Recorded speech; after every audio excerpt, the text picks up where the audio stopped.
How's it going, everybody? Welcome back to the GSMC Chip Shot Football Podcast, brought to you by the GSMC Sports Network. I'm your host, Manny Maradiaga. Today is Tuesday, August 27th.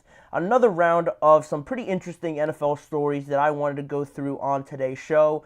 A lot of current situations with holdouts and also just having some discussions as well. We're going to start off with Trent Williams, one of those holdout players still holding out with less than 2 weeks to go in the season. We're going to discuss why he's holding out and how it could all play out in the next 13 days. And also, another segment I have on store is Darius Slayton coming to the defense of his quarterback, Daniel Jones. What did he say about the negative comments around Jones? And also, in the meantime, calling out some other quarterbacks in regards to Daniel Jones and also not receiving the same amount of criticism. So, those were pretty interesting. We have also some more topics down the line that we will get to on today's show. But before I get started, as I'd like to remind you guys, I have a great opportunity for you guys, basically. If you guys have any questions, comments, or any opinions you'd like to share, I always want to hear it. And now there's an easier way of going about that. If you just go ahead and use the Super Chat feature at the bottom of the screen, just click the $ at the bottom of the chat box to send in your Super Chat. This makes it absolutely sure that I can see your question, comment, or opinion and share it on today's show.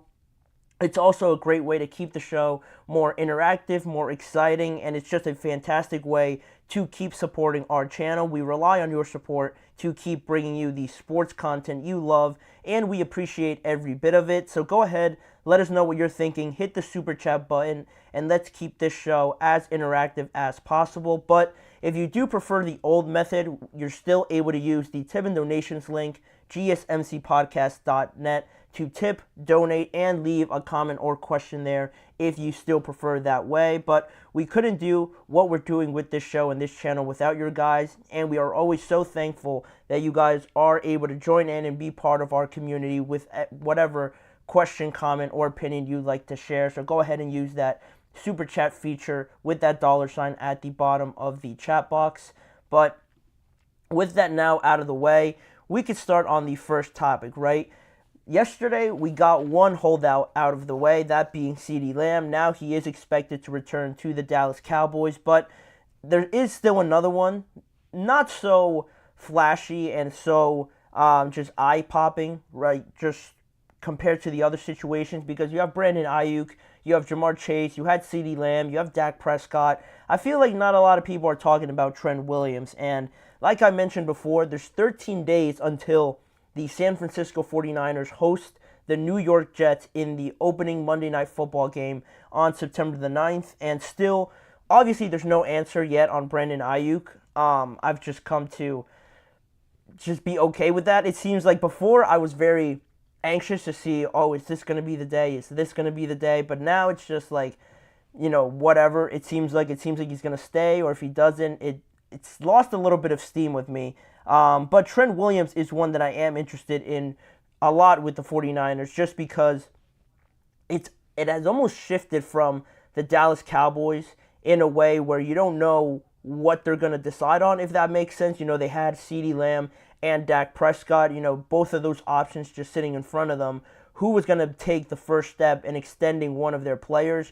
And the Cowboys already got that out of the way. And now, similarly with the 49ers, it seems, they have two of their most important players now just sitting there when we're all waiting to see what's going to be the final decision and what the first step is going to be to getting at least one of those guys back participating with so little time left before the regular season. But like I mentioned, Ayuk has sort of lost some steam. I don't think anybody really knows what's going on. But with Trent Williams, it's a little bit more concrete because he is holding out. He's not there and he's not interacting with anybody. He is going the traditional route of holding out. But on top of that, he has not been there, obviously, all of the offseason, voluntary, training camp, or whatever. But, recent reports, according to ESPN, suggest that Trent Williams is not afraid to hold out during the regular season.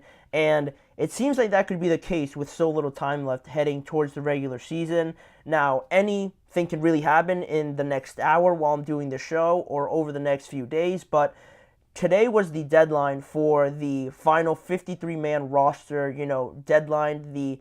All these NFL teams had to meet the deadline today by 4 p.m. Eastern time and get their rosters down. But it makes it a little bit trickier, right, when you have one wide receiver that is sort of there but is still not practicing, and also you have another offensive lineman that is just not around the team, and you have to try and calculate and predict when and if he comes back. Are you going to need to roster another offensive lineman just in case or anything like that? It makes it a lot tougher, right? And that, on top of the fact that now Williams is not afraid to hold out into the regular season, becomes a little bit of a concern, a little bit like CeeDee Lamb, but obviously the Cowboys don't have to worry about that now. And more on these reports, according to Jeremy Fowler from ESPN, he said just briefly on this Trent Williams holdout situation, he said he is not going to be available until he gets his contract adjusted.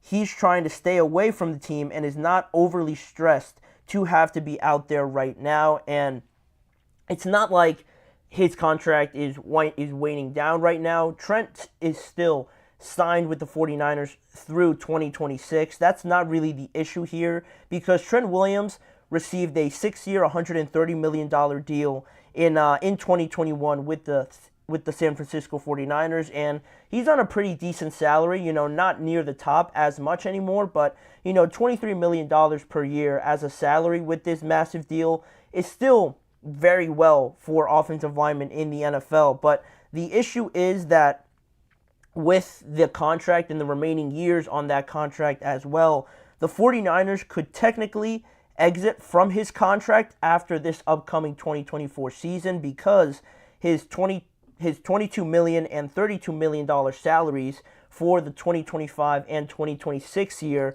respectively, each of those salaries for each of those years are not guaranteed anymore. So the last bit of guaranteed money he is going to get from this contract is this year, and then after it, it's just pretty much up in the air, and there's no guarantee that he will be getting that money for the remaining 2 years of that deal. And it's sort of like the Matthew Stafford situation, because he still had a year or two left on his current deal, but being a veteran player, a quarterback especially, and how much value there is there, he wanted to restructure his deal, obviously, right? Get more guarantees because of all those reasons that I just mentioned. And it's similar with Trent Williams now. Although he's not a quarterback, obviously, he doesn't get the headlines that a wide receiver or Christian McCaffrey gets, not even George Kittle most of the time. But a left tackle, an offensive lineman, you've seen how all these offensive linemen just this year, this offseason, have gotten paid, Tristan Wirfs, Christian Darrisaw, Penei Sewell,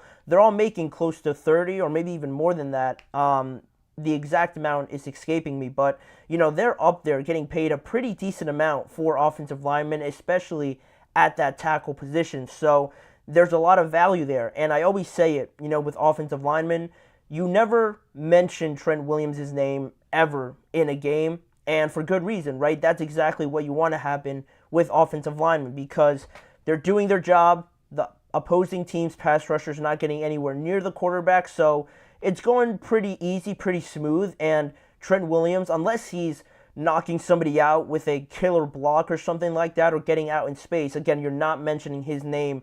And I don't know the last time he's given up a sack in any of the last few years. So that's a great thing, a great security blanket to have with Brock Purdy. All the uncertainty that came with him coming out of college, knowing that you had just an anchor over there at left tackle, goes without saying, is definitely needed, and a big reason why the 49ers offense is as special as it is, because in every position, it seems like they have some of the best players in the NFL, and that goes the same way with Trent Williams. So I don't know exactly how old he is. I want to say he's around 32 years old, if my memory serves me right, but, getting those guarantees towards the end, the latter portion of that contract, is what he's after right now, and it seems like he has no problem holding out into the regular season, and I fully believe him. It seems like Trent Williams isn't the kind of guy that jokes around like that in terms of his money and getting the compensation that I'm sure he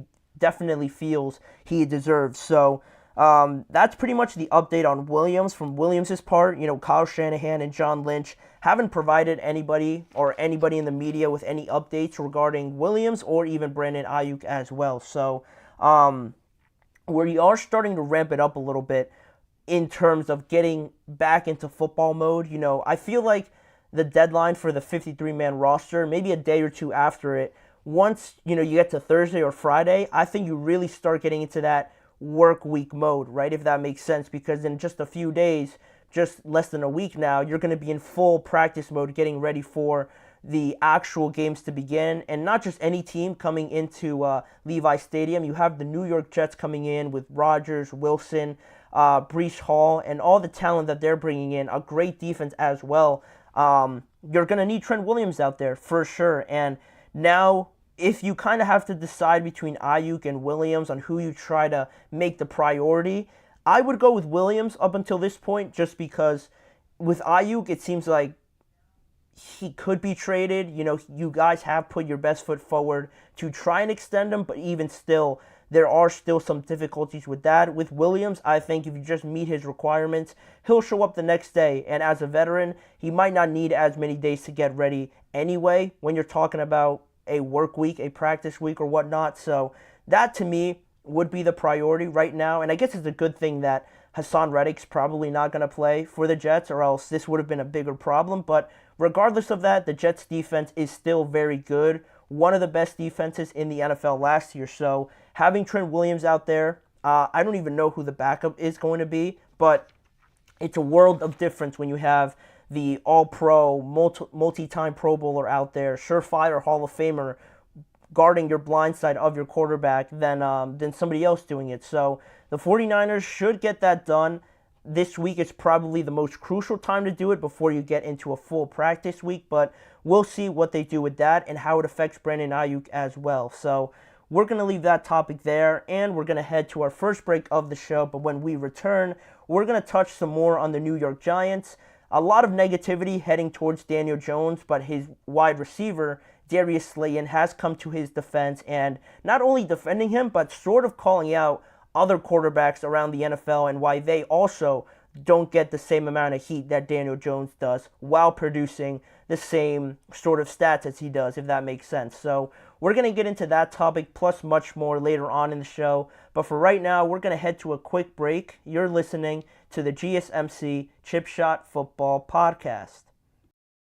I feel like I'm losing my mind. Is everybody in the world blind? Please, Lord, give me a sign, a sign. I feel like I'm losing my mind. Is everybody in the world blind? Please, Lord, give me a sign, a sign. I wanna be the greatest. Everybody on the fake shit. I look around and feel like everybody is the fakest. I make this every day and I'm impatient, hoping one day I blow up from the basement. Statement, the top is so vacant. I don't hear shit that I think is amazing. Waiting for my day when I'm playing sold out shows for 1,000 faces. Hey, give me that crown, get in my way and to be put down. It ain't your place, all this my town. If I want that shit, then I'll get it right now. I'm losing it, the noose it fits, some losing shit, a stupid myth. You choose to live or choose to dip, you choose to fight or lose your grip and lose a gift. I feel like I'm losing my mind. Is everybody in the world blind? Please, Lord, give me a sign, a sign. I feel like I'm losing my mind. Is everybody in the world blind?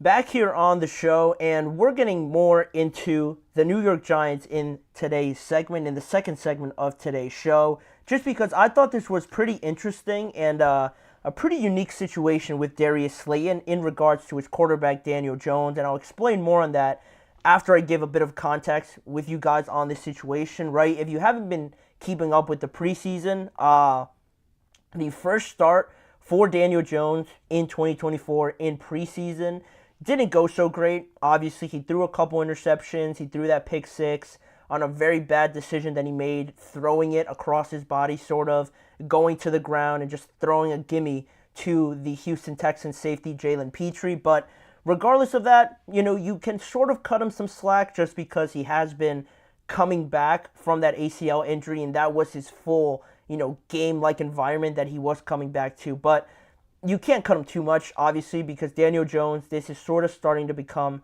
a habit, a bad one, obviously, with the decision-making that he has. It's not so much putting it in bad spots or anything like that. It's just seeing that the throw is pretty much dead, but you're still going to throw it anyway. And not to mention, you have a defensive lineman dragging you down from your other side. You're still going to throw it. It's those sort of things that get this level of criticism, right? He got killed that whole next few days on whether or not the Giants made a mistake keeping him, and all that sort of stuff came back up again, right? And then what was kind of funny was that the Jets and the Giants had a joint practice the next few days, and the Jets just completely dominating the Giants on both sides of the ball. I'm sure you guys saw some of the clips. Garrett Wilson having a great practice, Aaron Rodgers as well. The defense as well, having success against the Giants offense. And they asked Sauce Gardner on one of these practices, one of the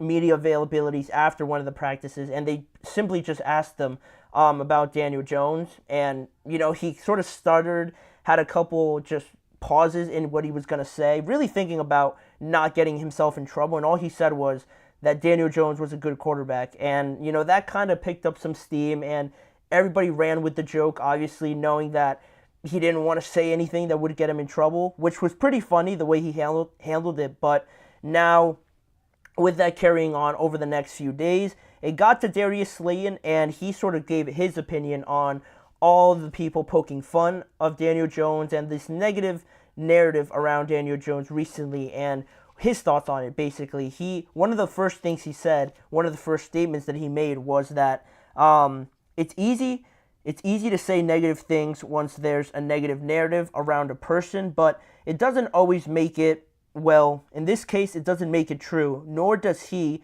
Sauce Gardner, see him on a day-in, day-out basis. And that was one of the opening things he said, and it is true, obviously.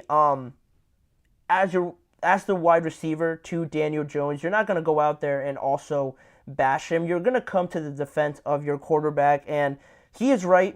Sauce isn't with him day in and day out. For him and for other people to just jump on this sort of running joke with Daniel Jones and just poke fun at the fact that some people might not just think he's very good. And while that might be some people's opinion, having this statement now by Darius Slayton and saying that it's easier to jump on a person like that and just join in on the joke and just think that that's correct. Yes and no. I kind of see what he's saying, but it's always going to be harder, especially when you're an athlete, a quarterback even, and people are running with this joke. It's always going to be hard to come to the defense of somebody, especially like Daniel Jones, and I don't mean that in any sort of negative way, but it is just based on the context of that player, right? Because if you think of another quarterback that has a very diverse opinion around him in the media or around the NFL, you look at a guy like Josh Allen or something like that, right? You have a lot of people saying that he's a top 2, top 3 quarterback. I personally think that he is one of the top guys, but then you have other people, again, peers or media members saying that he just doesn't do it for them. He throws too many turnovers and that he could be overrated to some people. And it's easier in that sense to come to the defense of Josh Allen because he has done extraordinary things on the football field. He wins games for his teams. But with Daniel Jones, the context matters in a way where it's harder to come to the defense of Daniel Jones if you're a fan, if you're a media member, because he makes it so hard for anybody to come to his defense, and that has to do a lot with it, and everybody running with this negative narrative. It's hard to defend Daniel Jones when he doesn't really give you too much to defend him with, right? If that makes sense. So I kind of see what he was saying there. Darius Slayton, he's not going to bash his own quarterback, but there is some more background checks or more information you have to really dig into to kind of understand this whole situation with Daniel Jones. And not only that, but he didn't stop there. Darius Slayton went in a little bit more on why the Giants, maybe Daniel Jones as being the quarterback of the Giants in such a major market, gets more criticism than some other guys. And he had no problem just name dropping a bunch of them.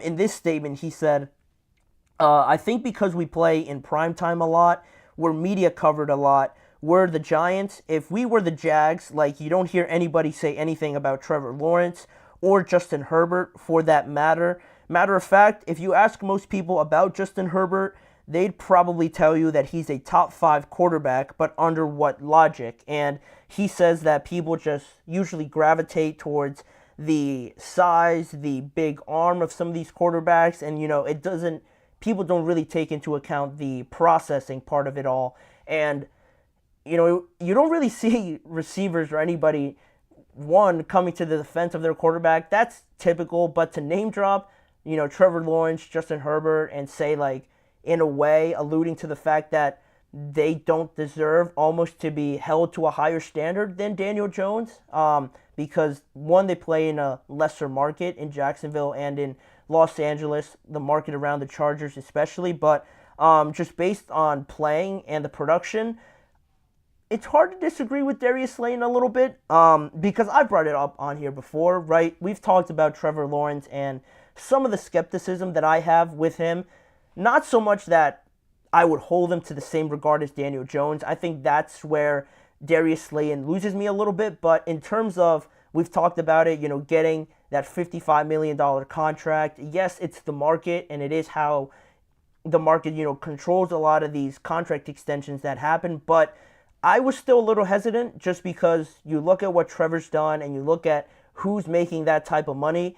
To me, the only one that has deserved that sort of contract is Joe Burrow.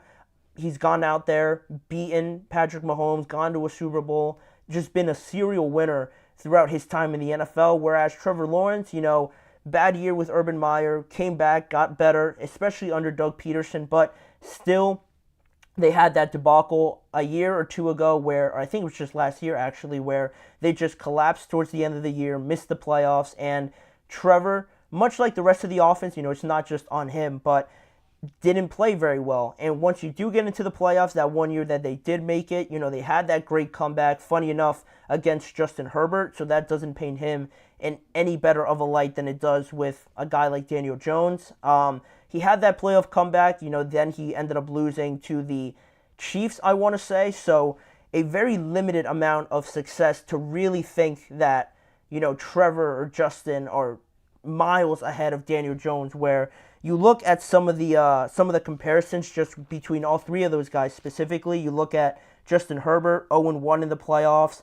Daniel Jones is 1-1 in the playoffs, the same thing as Trevor Lawrence. And one of the things that I saw circulating a lot over this time with Daniel Jones and everybody talking about whether or not the Giants made a mistake in keeping him was that through his first 48 starts, all those stats, the touchdowns, the completion percentage, the interceptions, and things like that, were very similar to the first 48 career starts that Trevor Lawrence had in terms of their stats and how they compared through their first 48 to 50 games or so. Trevor and Daniel Jones were very similar in a lot of those statistics. And like to Darius Slayton's point, not a lot of people would compare Trevor Lawrence to Daniel Jones, where through most of their career, or at least the earlier portion of it, they haven't been too distant in terms of what they've produced out there on the field. But it could be the market. I'm sure that has a lot to do with it. In New York,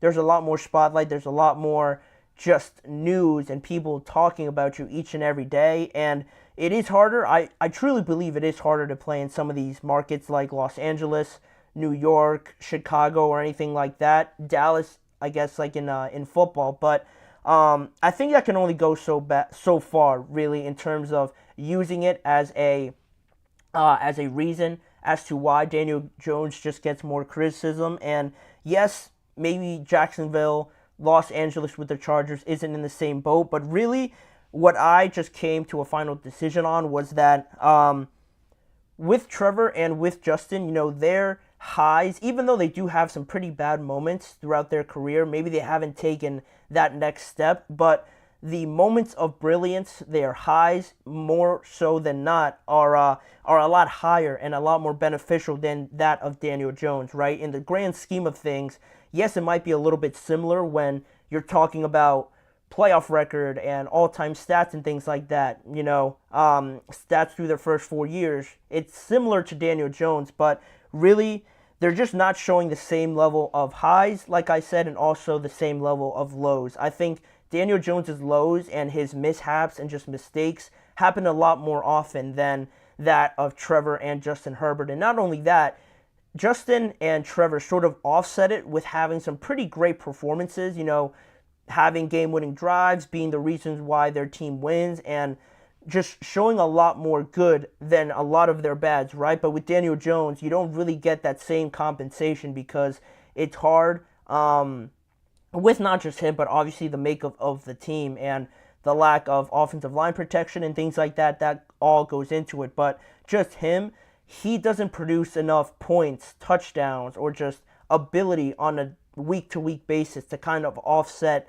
all those negatives that you see, like the fumbles, the interceptions, not being reliable, potentially not, or dealing with injuries or whatnot, things like that. So, and even also just lastly with Trevor and Justin, they've slowly gotten better. I think you've seen them mature a little bit more, gain a little bit more confidence, learn on the go at a lot faster pace. Whereas with Daniel Jones, you thought you were seeing that progression, you thought you were seeing that next step when they made it to the playoffs, but then they had the following season and they just plummeted once again. He was in and out of the lineup getting hurt and, just didn't play well enough compared to 2022. So it's those sort of things that can't fluctuate when you're trying to compare yourself to these other quarterbacks, because while they might have bad moments like you do, it often offsets with the great performances they put on. Whereas with Daniel Jones, that's the big part of it that's lacking, and that's sort of where it is right now with Daniel. Yes, the market is a big factor in relevancy and keeping you in the just regular cycle of news that goes on during the day-to-day news cycle, but it also has a lot to do with Daniel and just thinking about it, not just the grand scheme of things, but the specifics, what he brings to the table and how consistent he is. The lack of consistency, I should say, is one of the big reasons that it is similar to Trevor and Justin, but if you look a little bit harder, you do see a lot of those differences, and that's why those guys are getting paid as they are. And Daniel, while he got his extension, it's not talked about in the same light as those guys. So that's pretty much all on Darius Slayton. Some pretty interesting comments just because, again, you don't really see guys just flat out call other guys out and alluding to the fact that maybe they're not playing as good as many people think. But, to each his own in his opinion. That's how Darius Slayton feels about it. But we're going to move on to some more topics on today's show that I didn't mention before. We're going to talk about the NFC East a little bit more, talking about a question I thought of. Is it a bigger deal if the Washington Commanders, with all the hype they've built up in the preseason, is it a bigger deal if they finish second, or is it a bigger deal if the Dallas Cowboys finish third and just completely miss the playoffs for the first time in a long time? So we're going to get into that open discussion when we return. You're listening to the GSMC Chip Shot Football Podcast. Looking for your daily fix of sports talk without having to pay for it? GSMC Sports Network is available on YouTube. Just search GSMC Sports Network. Get your fix of daily sports talk shows on YouTube, absolutely free. NFL, college football, NBA, MLB, MMA, UFC, fantasy football, and so much more. GSMC Sports Network has shows running all day long, with new sports shows starting every 2 hours. Just like on your favorite cable sports channel, except GSMC Sports Network is absolutely free. Just search GSMC Sports Network on YouTube to catch one of your new favorite shows, like the GSMC College Football Podcast, Chip Shot Football Podcast, Hoops and Heels Women's Sports Podcast, GSMC Basketball Podcast, and so many more. Check it out for yourself. GSMC Sports Network, now available on YouTube absolutely free. Search GSMC Sports Network on YouTube right now.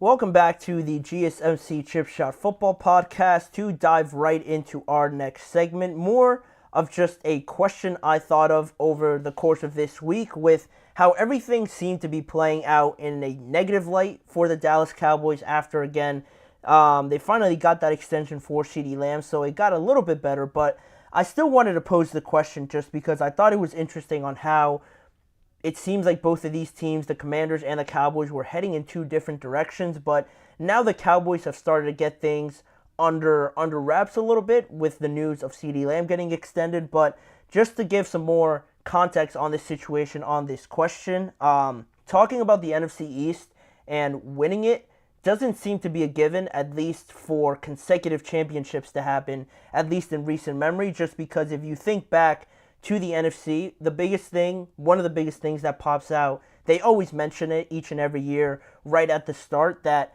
there hasn't been a back-to-back champion in this division since 2004. 20 years, basically, of there not being a back-to-back champion. And actually, if you go back to that year, and even back to 2001, from 2001 to 2004, the Philadelphia Eagles actually won that division 4 times in a row. But since then, there hasn't been consecutive champions, obviously. It looked like the Philadelphia Eagles, funny enough, were going to break that streak last year and, win the first back-to-back championship, the division title, for the first time in, again, 20 years. But obviously, they plummeted. They just broke down there at the end, had a bunch of bad games, a losing streak there, and not only did they lose the division title, but they crashed out of the playoffs because they had to travel to Tampa Bay. And then at that point, it's just like, you're just not in the right mindset, not in the right groove. You're quite honestly in the last place you want to be on a losing streak heading into the playoffs, and that's how it all ended. Just right there in a moment, a hard-hitting reality for the Eagles at that time, but Dallas ended up winning the division last year, and now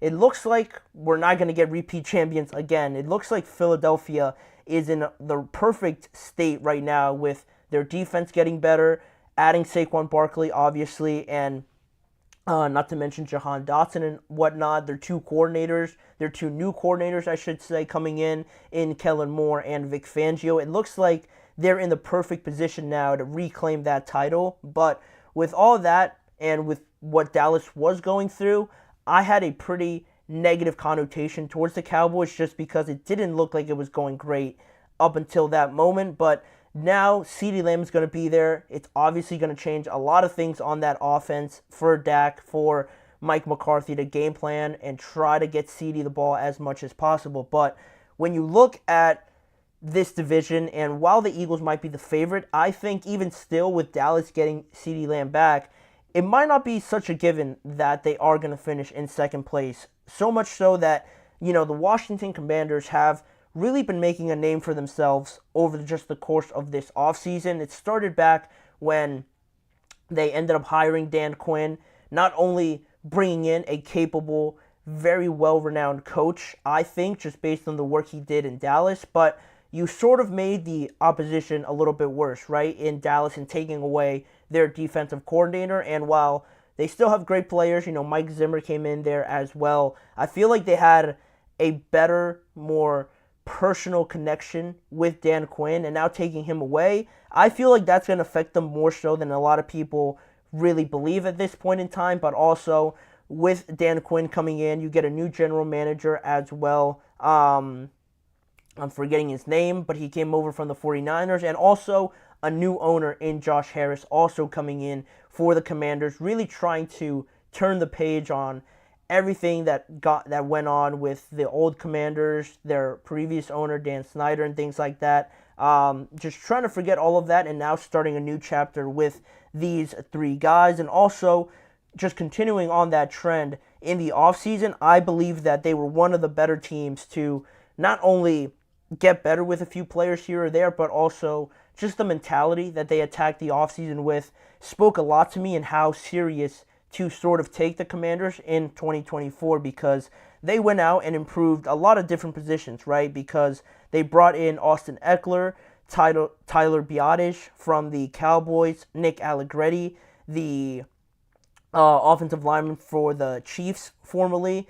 They also brought in Dorrance Armstrong from the Cowboys yet again, Clelin Ferrell, Dante Fowler Jr., Bobby Wagner, Jeremy Chin, all of those guys, a few of them on offense and most of them on defense.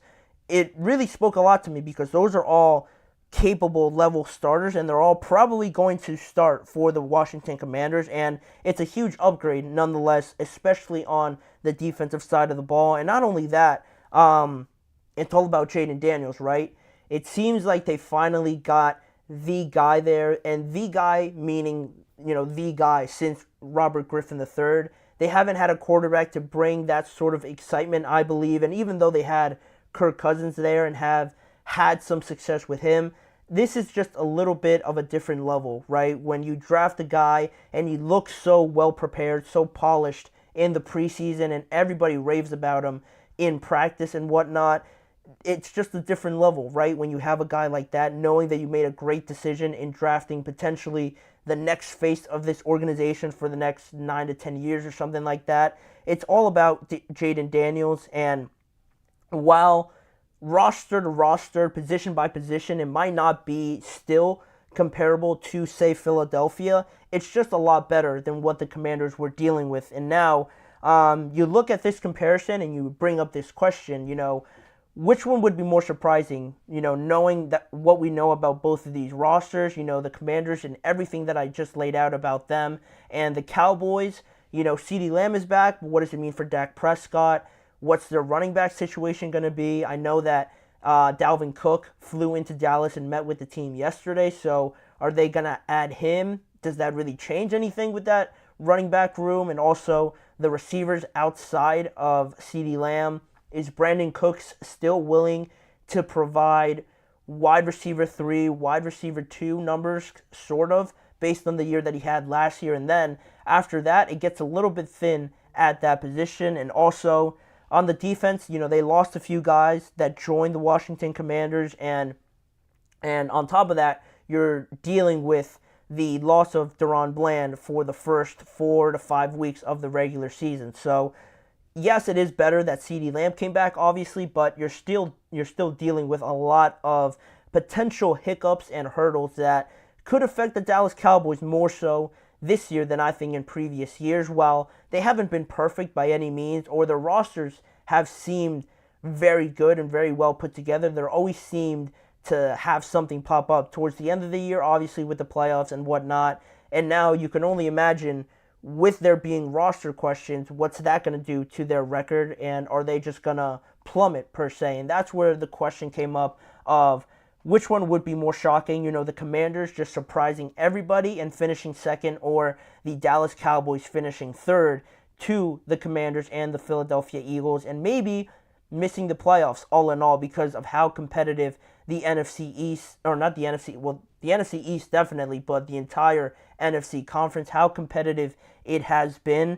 It's not a guarantee that any third place team is just going to make it, especially again, just how competitive the NFC just is from top to bottom. And you look at some of the other factors that I thought of when I came up with an answer. You look at the Commanders' schedule. They have tied for the 16th toughest or 16th easiest, technically, schedule in the NFL because they're right there at the halfway mark. And then you look at Dallas, and they have tied for the 12th hardest schedule, and, not such a big difference there. But with the expectations of the Dallas Cowboys, and now it seems like there's a lot more noise around them than there has been in recent memory, because I mentioned the contracts, obviously, with CeeDee and Dak, but also their head coach is on the last year of his deal. So how does that affect any long-term planning with him? Are you going to move on from him after this? Is he already in a lame duck situation where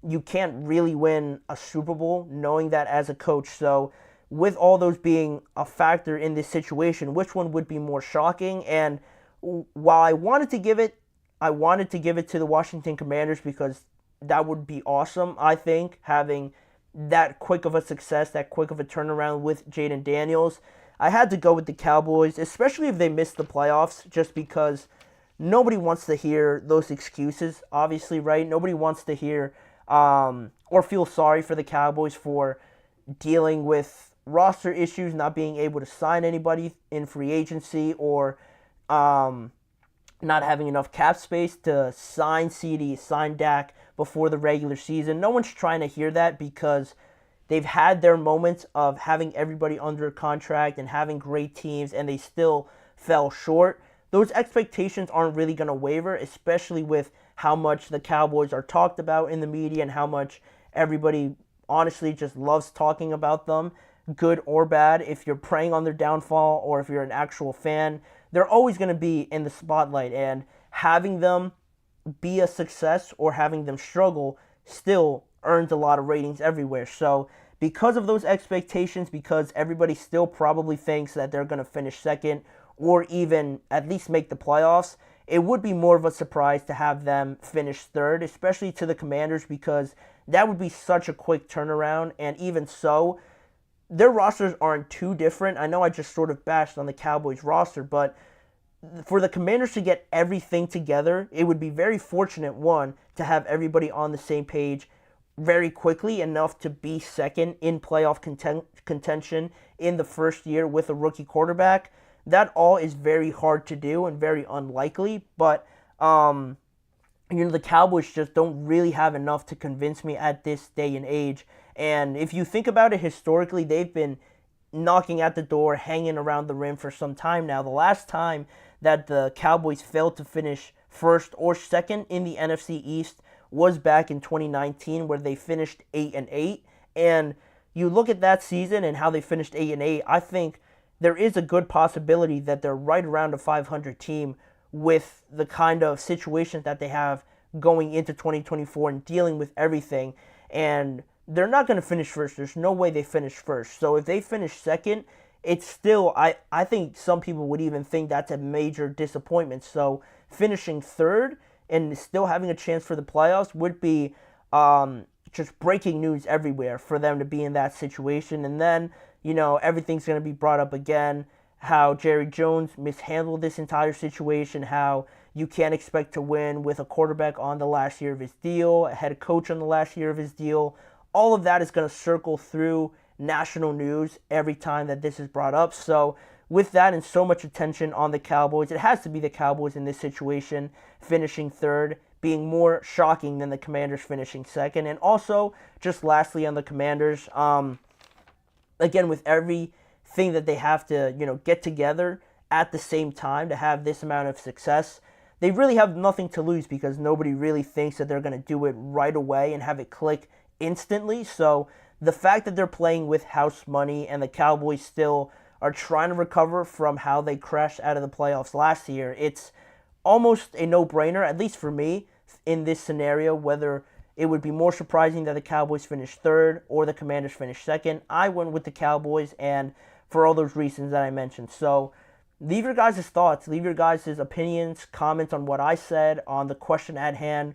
Where do you guys stand on this topic? I'd love to hear your guys' opinions in this show or just in the comments section afterwards. But we will put a pin in that, and I'm sure we're going to revisit it later on. But for right now, we're going to head towards another break, and when we return, a start of a new series with the start of the regular season coming up. We're going to predict the standings in each division for this upcoming year. We're going to start off with the NFC North and go through each division for the next couple of days. And then the last segment, talking about Nick Chubb officially starting the regular season on the PUP list. He will miss the first 4 weeks of that season. What does that mean for the Cleveland Browns? We're going to get into that in just a few seconds.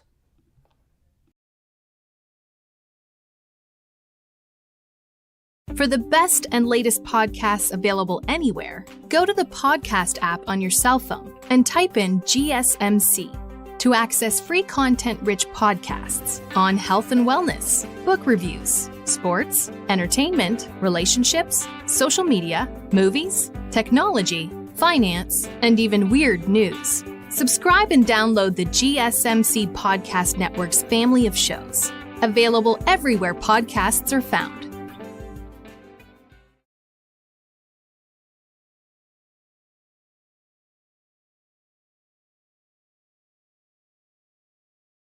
Back here on the show to jump right back into the action, and this is the start of a new series if you missed the last segment, and if you weren't here before the break, we're going to start with predicting the final division standings in each of the divisions in the NFL.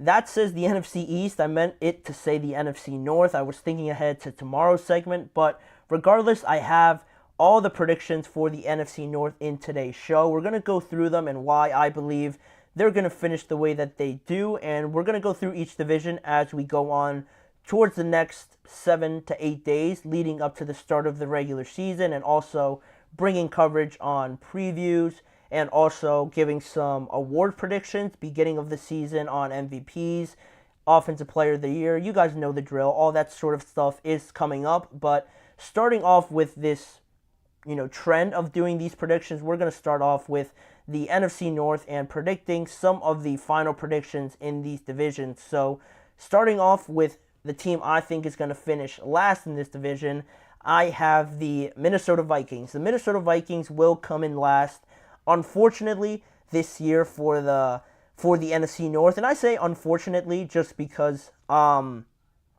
Vikings, I really thought this year was going to be one of the better years for them because they drafted a quarterback. They brought in a lot of, talented players on both sides of the ball.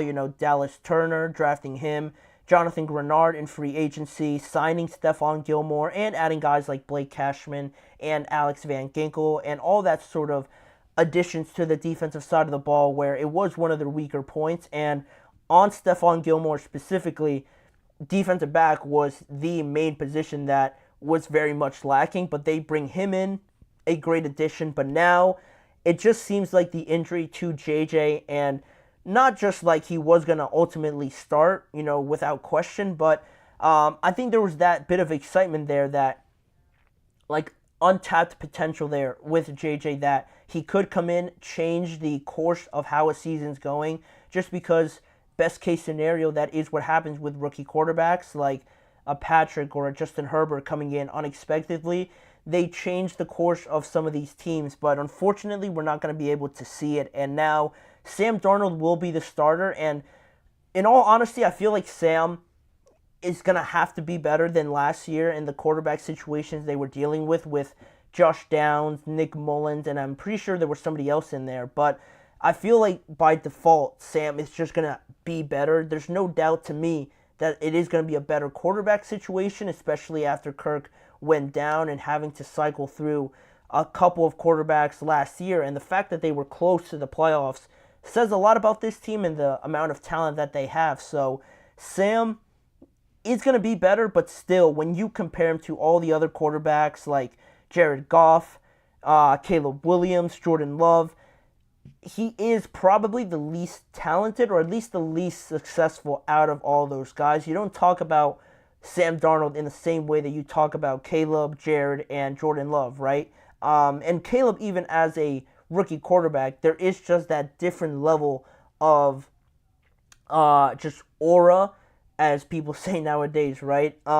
Aura, talent, their skill that Caleb and Jordan might bring. And then you have Jared Goff, who might not have that same arm talent or that same special ability, but just off of last year and the turnaround he's had in Detroit, I think having the one quarterback that stands out in a very much quarterback-driven league now, it does come back to bite you, and I feel like that could be something that holds the Minnesota Vikings back. And they're going to be without TJ Hawkinson for the start of the season, at least the first 4 weeks, which is obviously tough for them.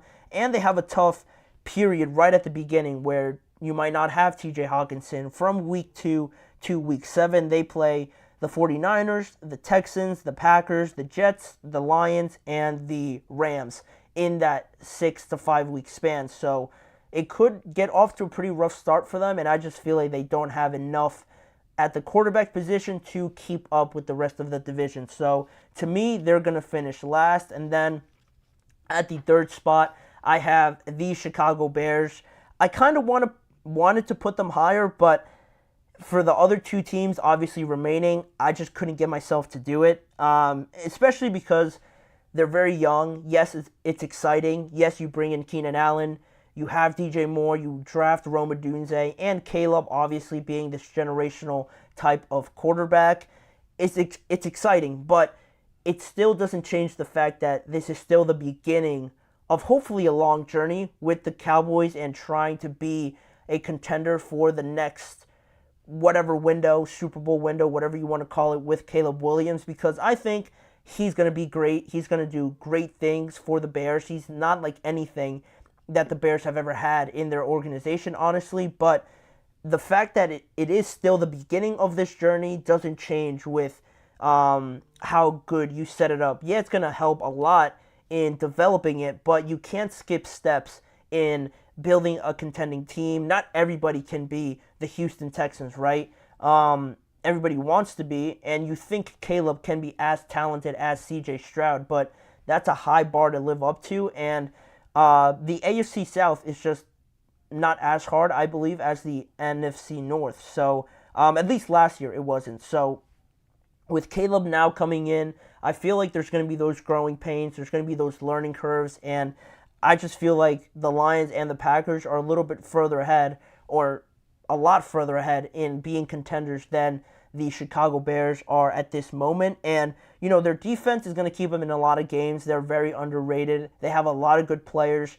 They're very much in your face, press coverage, blitzing a lot of the times. And while I still wanted them to get another pass rusher opposite of Montez Sweat, that unit is definitely going to lead them. And just with this offense, they have one of the easiest schedules in the NFL, but still I can't convince myself enough to think that they're going to jump right to second or right to first in the NFC North just right away. So it is a process. They're going to have to go through it. And, you know, if they finish third, it doesn't mean they're not going to be in the playoffs. If they have a decent record, it would still be considered a success. But just in this division, I feel like they're just not there quite yet.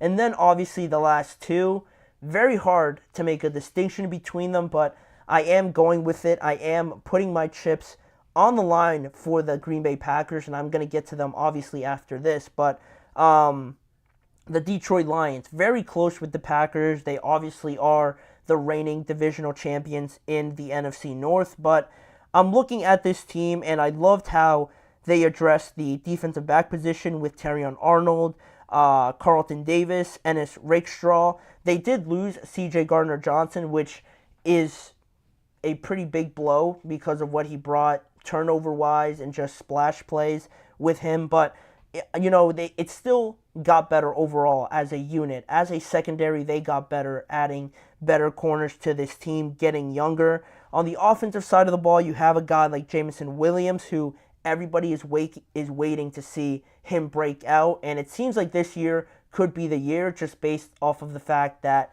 there's a lot of positive news coming from practice. You know, just from some of the clips I've seen, he looks like a lot more confident in himself and a lot more assured of how great he actually is, because he had that gambling situation and then dealing with an ACL injury. It was a very rough start to his NFL career, but now that he's gotten everything in line, it seems like he definitely has that talent to be the number 2 wide receiver on this team. To obviously Amon-Ra St. Brown. You have him, Jahmyr Gibbs, Sam Laporta, obviously David Montgomery doesn't get enough credit. Their offensive line is one of the best in the NFL. But all that being said, I just think that this year with the Packers, and more so has to do with the Packers, just kind of wanting to shake things up a little bit. I feel like the Packers are going to take that next step in large part to Jordan Love. And with the Lions, the biggest thing with me is just their pass rush.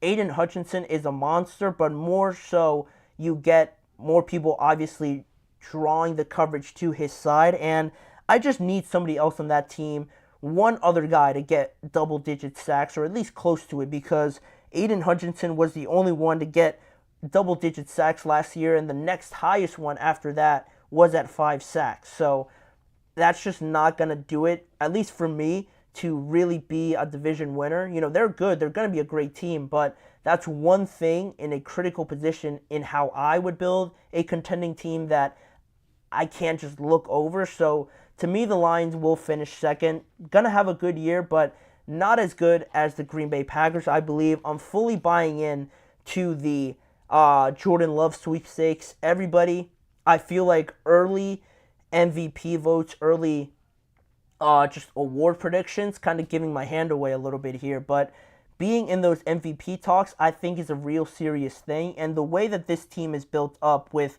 the 4 wide receivers they really like are all, I don't think any one of them really gets above really good wide receiver because, you have Romeo Doubs and Jalen Reed and some of those guys, Christian Watson.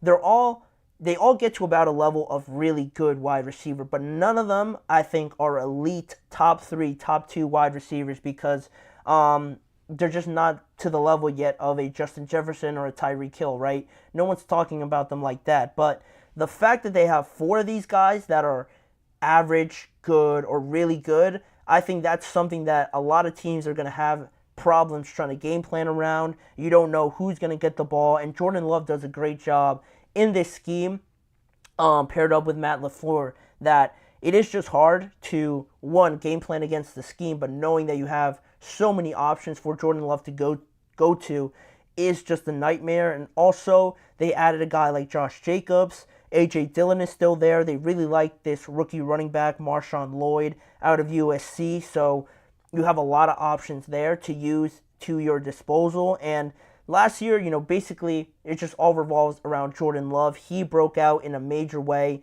in the playoffs. There's a different level of, talent and just aura. I keep going back to that word, but really it is the best word that I can use with a guy that becomes a starter last year for the first time, has a rough start.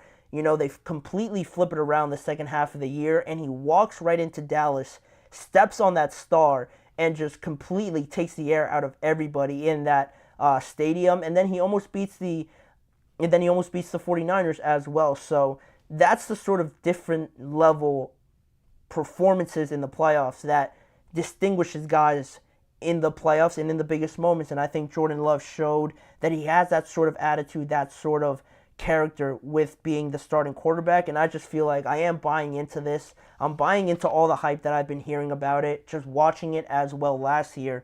I think the Packers have enough to win this division, and their defense also is very underrated. A lot of the times they don't get the recognition as one of the sneakily good defenses in the NFL. So with that being the case, I think they have enough to get it done. And they went toe-to-toe a lot of the times with the Lions and the 49ers last year. So building off of that, why can't they finish first, But those are my predictions on the NFC North. Yet again, apologies for saying NFC East in the title, but it is the NFC North. That's how I think it's going to all play out. But leave your guys' thoughts on what you believe the standings will be at the end of the year. But with that being the case, we have one more segment to talk about on today's show, talking about Nick Chubb being on the PUP list to start the year. He will miss the first 4 weeks of the season, so we're going to look at when he could come back and what the Browns have in store without having Nick Chubb in their lineup. That is coming up in just a few seconds.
Thank you for joining me back here on the GSMC Chip Shot Football Podcast. Just to quickly go over one of the last piece of news from this week. It was announced by the Cleveland Browns that their star running back Nick Chubb will begin the year on the physically unable to perform list, or the PUP list for sure, and that will mean that he will be forced to miss at least the first 4 weeks of the regular season. And it's been almost a year since Nick Chubb has been on an NFL field. You have to go back to last September in a Week 2 game against the Pittsburgh Steelers in Pittsburgh, a night game. I want to say Monday Night Football when I was watching it. Just to paint the picture, right? We're watching the game. I'm watching the Browns march down the field. They're on like the 5-yard line or something like that. Nick Chubb is running it up the middle. Minkah Fitzpatrick meets him in the hole. He goes low, and Nick Chubb's knee just kind of gets jammed up. It kind of hyperextends, and you could just imagine how just gross it was in that moment seeing it. He didn't score, then everything was paused, obviously, for a pretty bad injury. Luckily, it wasn't so just gruesome, because it did look bad when it did happen, the kind of impact that Minkah made with his knee and everything like that, and how it just kind of got stuck in the grass, and he was carted off and whatnot. And then it was later revealed that he tore his MCL. He had a partially torn ACL, so he missed the remainder of that year, obviously. And now, a year basically later, he is still not really back yet, as you would expect, dealing with that sort of injury. And he is going to be forced to miss the first 4 weeks of the regular season, which isn't ideal, obviously, but it is what it is, and it is probably the best scenario right now for the Cleveland Browns, because you look at Nick Chubb, a 28-year-old Nick Chubb, still, I believe, not considered old for a running back. I don't consider a running back old until he's like 30 or 31 at least, but 28, and just based on what I've seen from Nick Chubb, and I'll go more into that in just a second, but he has yet to practice with the Browns so far, obviously. So it was announced yesterday that he was going to be on the PUP list, and the earliest he can return from, obviously, those 4 weeks is on October the 6th, when the Cleveland Browns visit the Washington Commanders in Week 5, but it could be a little bit longer. You don't know how he is still going to recover from that knee injury, what his level of preparedness will be by Week 4. You hope that he comes back in Week 5, but again, that's just the minimum requirement. It doesn't necessarily mean that they're projecting him to be ready by that time, if that makes sense, right? That's just the rules that you have to follow with having a player start the year on the PUP list. So it could be longer. Hopefully it isn't that much longer before we see Nick Chubb back on the field. But, Cleveland will again have to depend on Jerome Ford, a third-year running back. Last year there was this sort of panic mode around not having Nick Chubb actually there for the majority of the season. But then you have this guy, Jerome Ford, come in, and it did take a little bit of time to get, into the groove of everything, but from just a stats standpoint in 2023, he recorded over 1,000 yards from scrimmage, and, he did play pretty well overall, albeit not to the same level of Nick Chubb, but being able to make the playoffs and not drop such a massive amount of ability and talent and production you get from that position, just because Jerome Ford did a very good job of stepping up. And also this year, in that running back room, I'm sure they're going to rely on a guy like Pierre Strong Jr., Dante Foreman as well, are there in case Jerome Ford needs to step off for a player. So I'm sure they're going to use all three of those guys, Jerome Ford leading the way mostly. So that's how the running back room is looking. Again, not ideal. You want to have Nick Chubb out there, but I think they'll be just fine, especially from what we saw last year and how they are just talented on the offensive side of the ball with Njoku, Amari Cooper, Jerry Jeudy now there. Their offensive line is great as well. They definitely have enough to get by, especially with that defense that's very good, obviously, and you don't have to score a lot of points when they're playing like that. So that's a great luxury to have. But going more into the schedule now and looking at the games that Nick Chubb could potentially miss, I went up all the way up to Week 8 because I think that's worst case scenario for Nick Chubb. Yeah, he might not be ready for Week 5, but I think by week 8, you'd like to have him at least be considered to play, be questionable or something like that. So looking at the games that the Browns have up until that point in week 8 in their schedule, Nick Chubb is going to miss the first game of the season, obviously, in Cleveland when they host the Dallas Cowboys.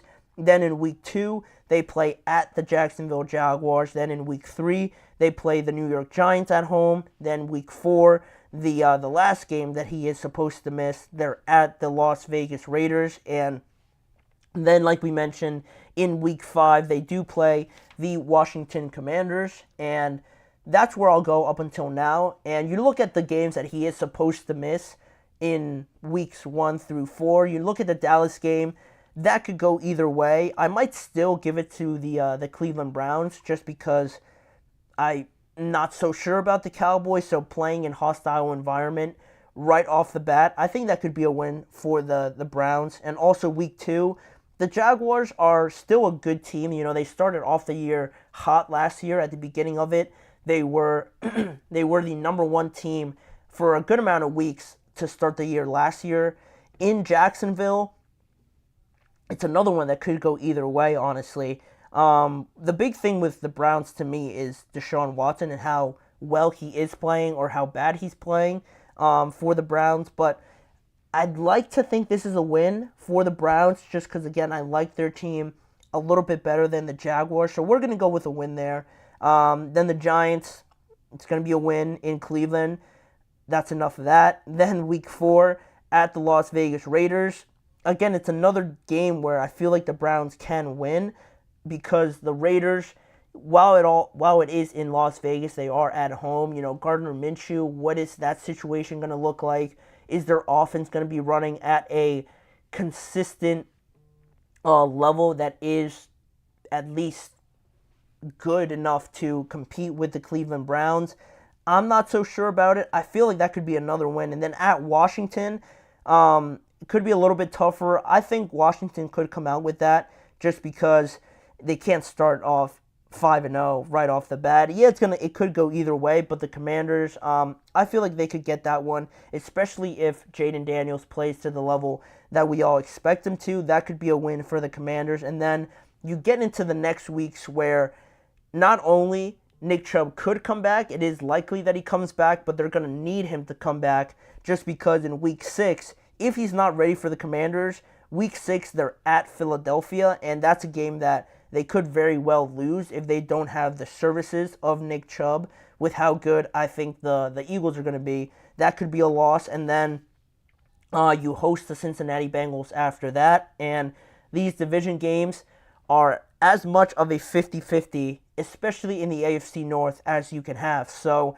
hosting the Bengals and how close those games are, that could be another loss as well for the Cleveland Browns. And then in week 8, if you still don't have Nick Chubb, you host the Baltimore Ravens in week 8, and having Derrick Henry, Lamar Jackson coming in there with that offense, it's going to be a nightmare for anybody to play. So you'd like to kind of counter that with having your own great running game as well with Nick Chubb. So they're going to need him to come back, especially for those games. Week 6 through 8 are pretty tough for them in terms of who they're playing and just the level of offense you're going to need in those games, especially with how good the other team's offense is. But that is still down the line, and hopefully Nick Chubb comes back by then. I don't think it'll be longer than that. I'll be shocked if it's longer than the first 8 weeks, because then you start thinking it's a lot more serious than initially thought of. But just to kind of go over Nick Chubb, you know, the dominance that he brings, a 4-time Pro Bowler,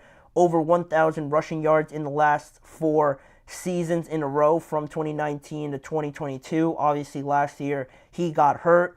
12 touchdowns rushing in 2022, which was also his best year of his career, and rushed for a career year as well in 2022, rushing over 1,500 yards. That's the kind of level that you are missing if you're the Cleveland Browns. But fortunately for them, those first couple of games, the Giants, the Jaguars, even the Cowboys aren't too terrible for them to miss out on a guy like Nick Chubb. And, you know, we have seen him slowly get back into the gym. Some reports say he has been on the field, you know, running some sprints, running around by himself.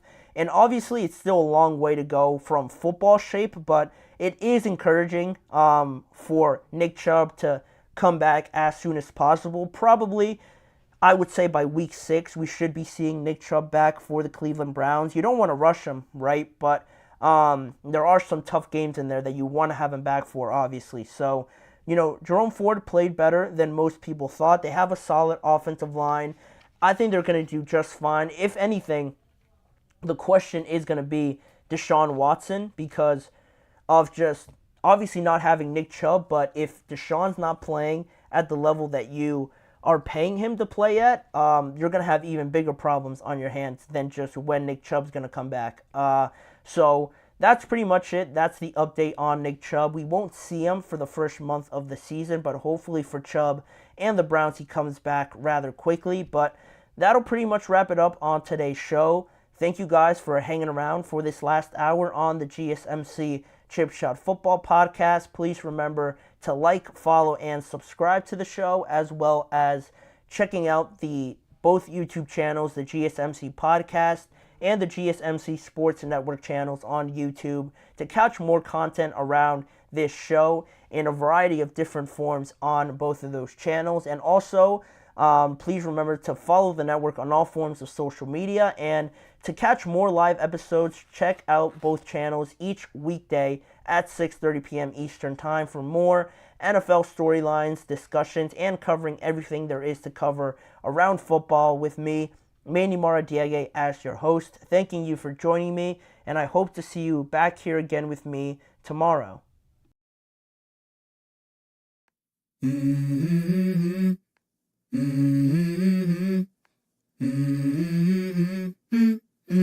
Let's go.